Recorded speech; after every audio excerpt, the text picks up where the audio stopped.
So what we established so far in the previous two sessions, that God has created man uh, um, with three components that we call the body, the soul, and the spirit, as this diagram shows. And it's titled The Christian Anthropology. And the word anthropology it means the study of man, or the science of man. So what we believe is that God has, with his own hands, he took the dust and he fashioned man, as Saint Basil the Great calls it. And then this body that he created included the brain and many other systems, as you all know, in the body systems. There's the central nervous system that exists as well, which includes the body and the spinal cord. What we have established so far is that when this body is run by blood supply, and this brain and the central nervous system is run by the blood circulation, it produces a function which is not physical function, it's psychological, that is not touchable, is intangible, like what we tend to call the psyche or the soul.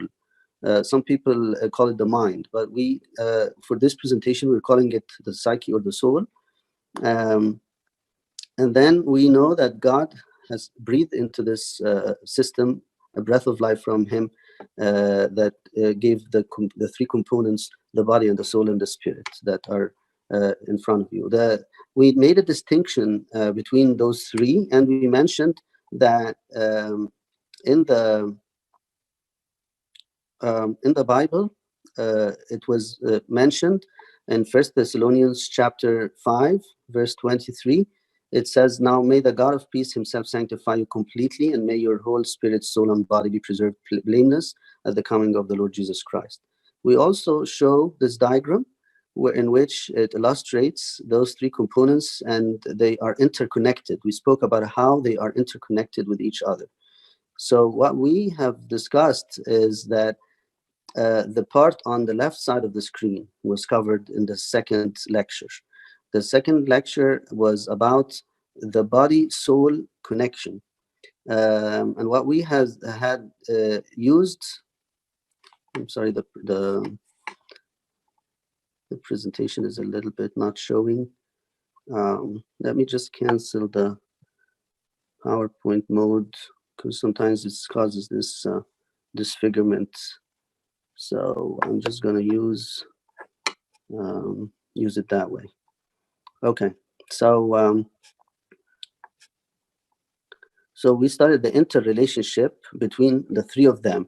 In the second lecture, we focused on this one here, which is the body-soul relationship, which we give an analogy of by the hardware software. Like the computer has a hardware stuff that would be representing the brain, and then the software stuff that is representing soul, that is not physical, like we said. And we particularly talked about the soul being composed of the thinking, the emotions, and the will. But I want to highlight in the Bible, and this slide is new, I added this slide, the couple of verses in the Bible that says that the blood circulation in the body is what gives us the life, or gives us the soul. So in Leviticus 17:11, it says, "For the life of the flesh is in the blood." And in Deuteronomy 12:23, it says, "Only be sure that you do not eat the blood, for the blood is the life." In Arabic, actually, it illustrates بتقول نفس الجسد هي في الدم ولا تأكل الدم لأن الدم هو النفس. So what my point here is that if we take away the spirit and we think from an atheistic mind, they tend to think that all what the human being is a brain that is run by blood, and that of emotions, feelings, and thoughts, that if the blood supply get cut off, the person dies and becomes no more, does not exist. Obviously, this is not what we believe. What we believe is that God has breathed into this system, which here is the brain. We saw the brain here, and this breath gave that system the extension of being godly, and we would cover that today. But just to finish up, what we did before was the body-soul connection, which is based on that blood supply. And what we had said last time is that things could go wrong in that system just because that blood supply or that those chemicals were disturbed. And we have said that this list of disorders, the mood disorders, anxiety disorders, psychotic disorders, eating disorders, personality disorders, substance related disorders, all of these disorders could arise from the disturbance of that blood chemicals in the brain. And that's when we highlighted the importance of seeking help in all these disorders that we discussed here. We discussed the depression, we discussed the bipolar disorder, the premenstrual dysphoric disorder, the anxiety disorders. All of that you will find in the previous presentation.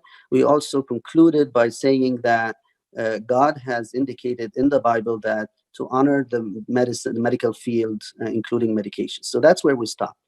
For today, we're going to focus on the other side, which is the spirit-soul connection. So as you can see that God has breathed into Adam, and Adam became a living being. That's what the Genesis tells us.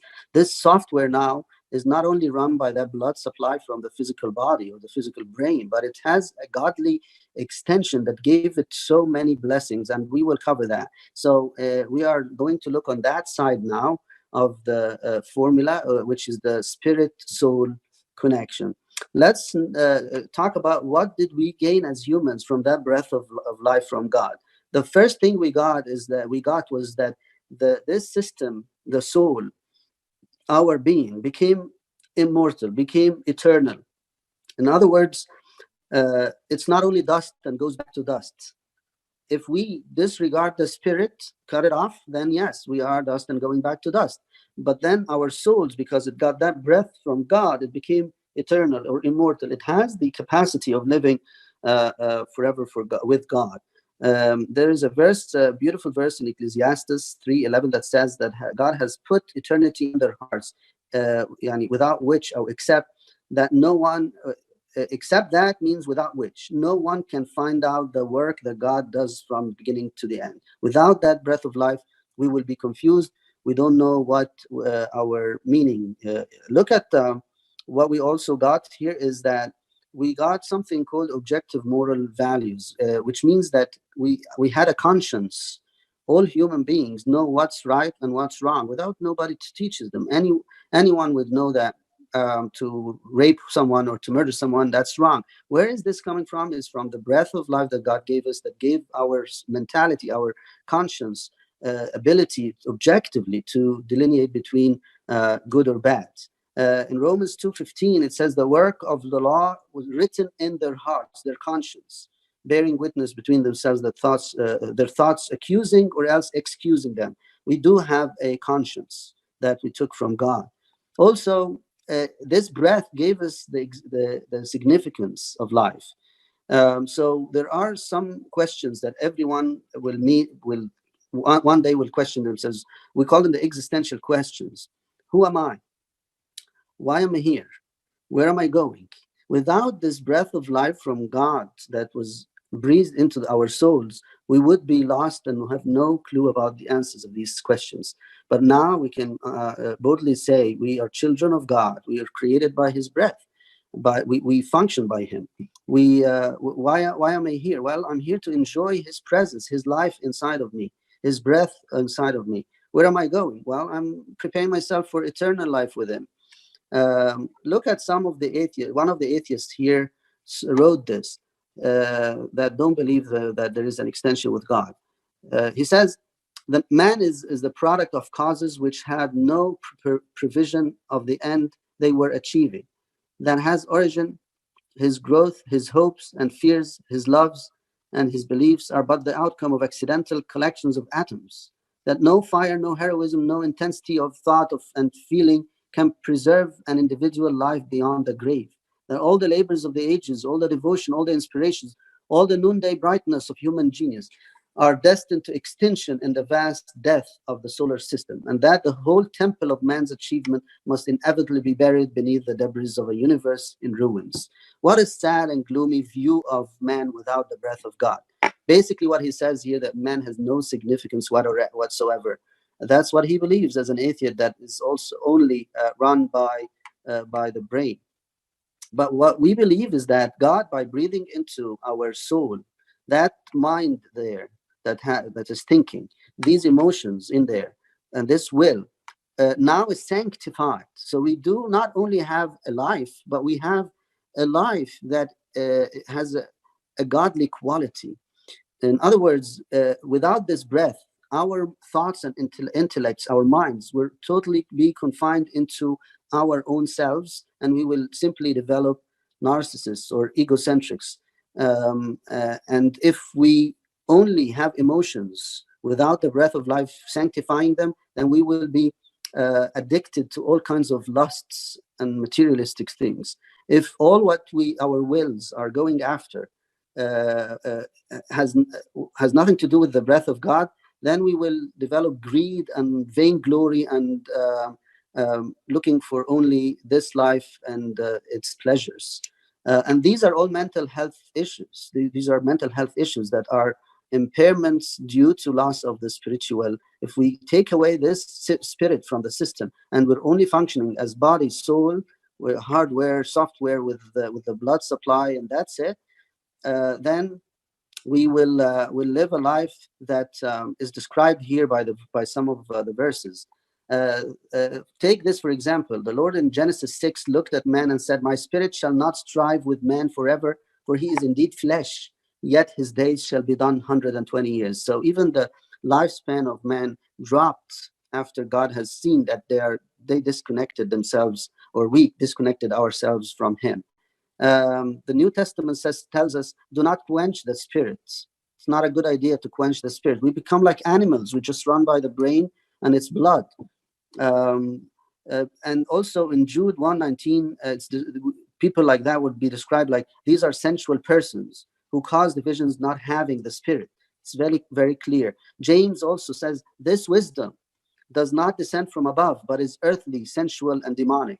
That's what happens when our brains are not enlightened by the Spirit of God.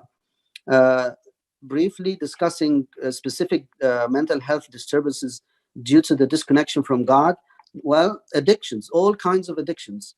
Many substance and behavioral addictions in their core arise from losing the spirit effect on satisfying the brain pleasure centers, which turn to other sources. In other words, God has put in that brain, if you recall that brain picture, in the middle there are pleasure centers. God has put in there. Why did He put it in there? Because He breathes in it and attracts it to Him to become addicted to Him, and therefore we spend our lives praising and glorifying His name and living a very godly life. When we disconnect that brain from that source of the breath of life, from God, this brain becomes looking for something to cling and to attach to.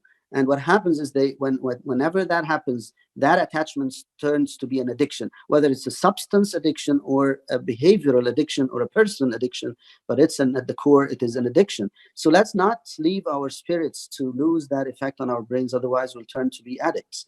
Other pre-morbid and morbid personalities arise from that disconnect. Low self-esteem, paranoia, feeling like you're attacked, uh, eccentricity, like becoming weird, you're afraid. Remember the picture of Cain after he killed his brother Abel, and he was running from who? There was no one in there, right? The desert was empty, all his.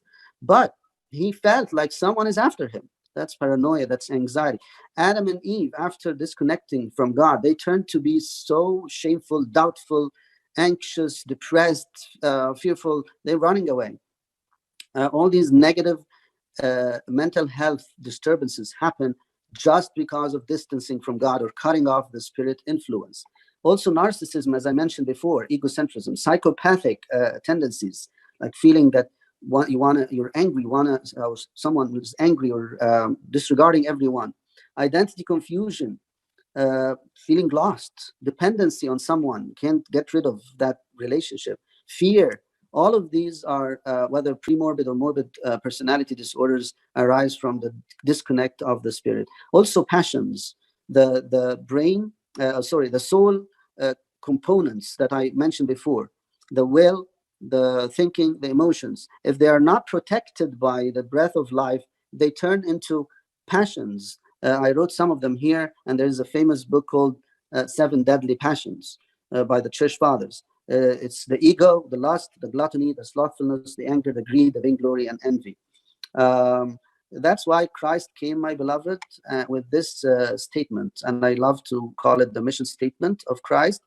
The first time he spoke in his ministry in Nazareth, in the temple, he took the book of Isaiah and said, "The Spirit of the Lord is upon me, because he has anointed me to," and he listed disturbed mental disorders, preach the gospel to the poor, has sent me to heal the brokenhearted, proclaim liberty to the captives, recovery to the sight to the blind, to set the people at liberty those who are oppressed.